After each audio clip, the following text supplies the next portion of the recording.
How's it going, everybody? My name is Braden and I'm with Overland Outfitters, and today we're doing our first ever Frequently Asked Friday, where we're just gonna do a bunch of quick videos that answer questions that we get asked all the time. Hopefully it helps people like you who are doing your research before building your truck.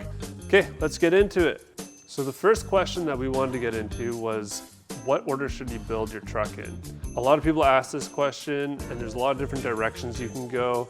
So what I'm gonna do is just talk about what order you should build a truck for getting off-road reliably and comfortably. You know, you can go hard into the camping, you can go hard into the wheeling.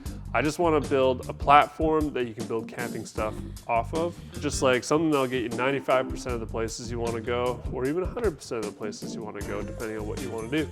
So number one on my list is what makes the most sense for you, which is kind of dumb, but realistically, I think that you should really just focus on getting the most value out of your money.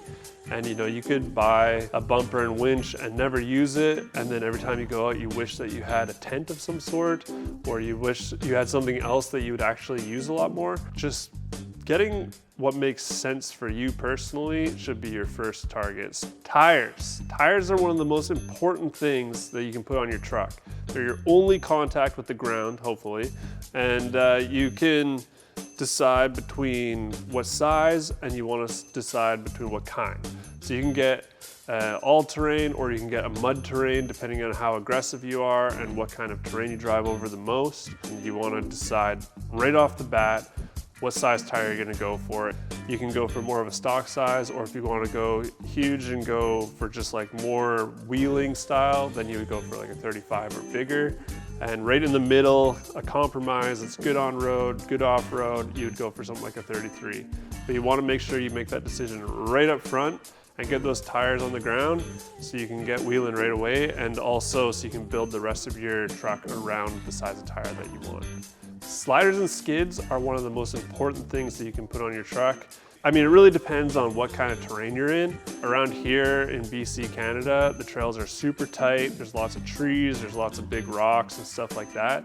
So odds are you're gonna bash your vehicle on a lot of this stuff, and you wanna protect that. So sliders are gonna protect you from trees. Like if there's a tree there and you're kind of driving around it, you can slide around it without crunching in your doors, or you can land on a rock. You can use them as high lift point too, which is really helpful. And then skids are gonna protect you from putting a hole in your oil pan or ripping out a coolant line, stuff like that. It's just really important, especially if you're way out in the middle of nowhere. You just wanna make sure that you're protected so that you're not gonna have to be calling BCAA with your in-reach thing, and they're never gonna come.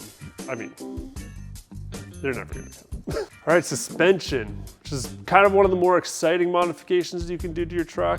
I think a lot of people hear suspension, they're like, oh, I want to get that lift. I want those 3 inches.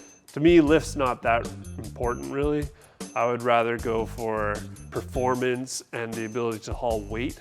So when you start loading stuff on your truck and putting bumpers and whatever, you want to be able to support that weight while you're going down back roads.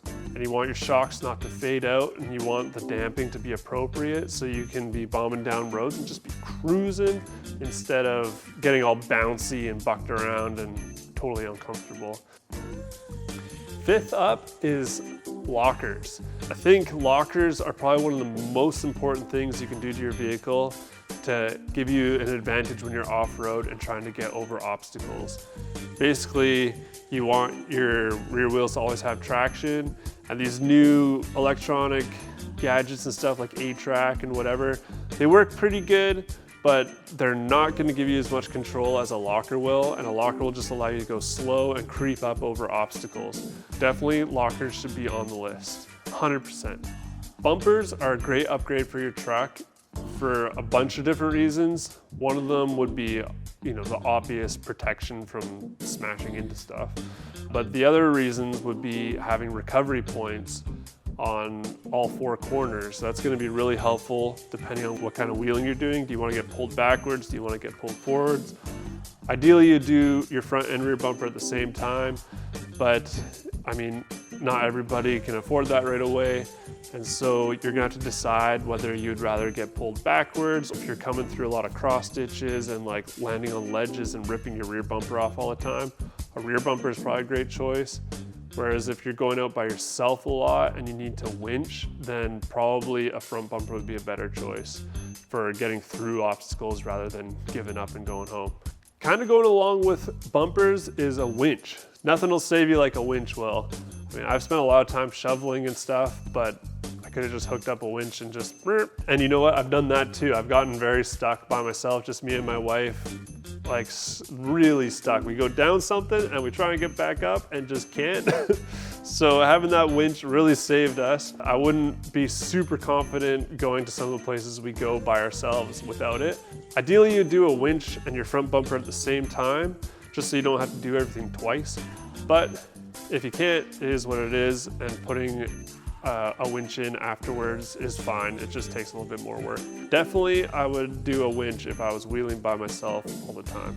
The last thing on my list is lights. I think a lot of people put lights on their vehicle first because it's a quick and easy and relatively cheap thing you can do, and they are really cool and fun.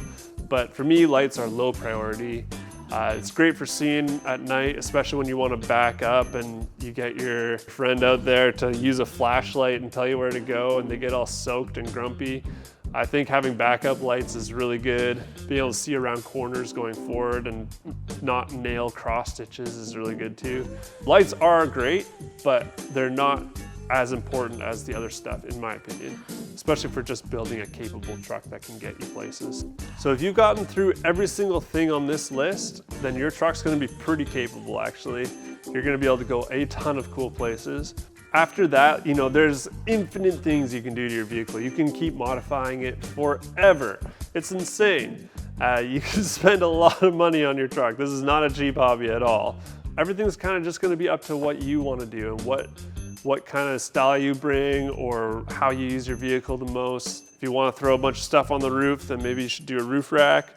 Or if you find yourself out there for days at a time and you never come back to civilization, then maybe a fridge is a good option. So, you know, you can make your decisions after that, but the foundation of the truck will be done. It's going to be reliable, it's going to be comfortable, and you can go out confidently. So I think that's a super important and key aspect of building your truck.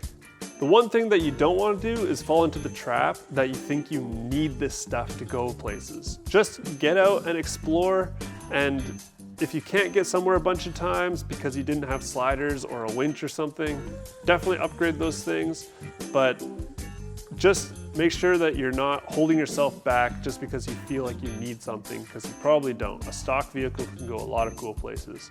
So I've seen a lot of people do that, and I just don't want you to fall into that trap. So just start going, just go. But that's all just what I think. I want to know what you think. Did I miss something? Did I get it all backwards? Or was I pretty close? Let me know in the comments. And as always, if you liked it, hit the like button, subscribe if you want to. And I'm gonna keep making these videos, so hopefully they're helpful. And I hope I see you in the next one. See you later.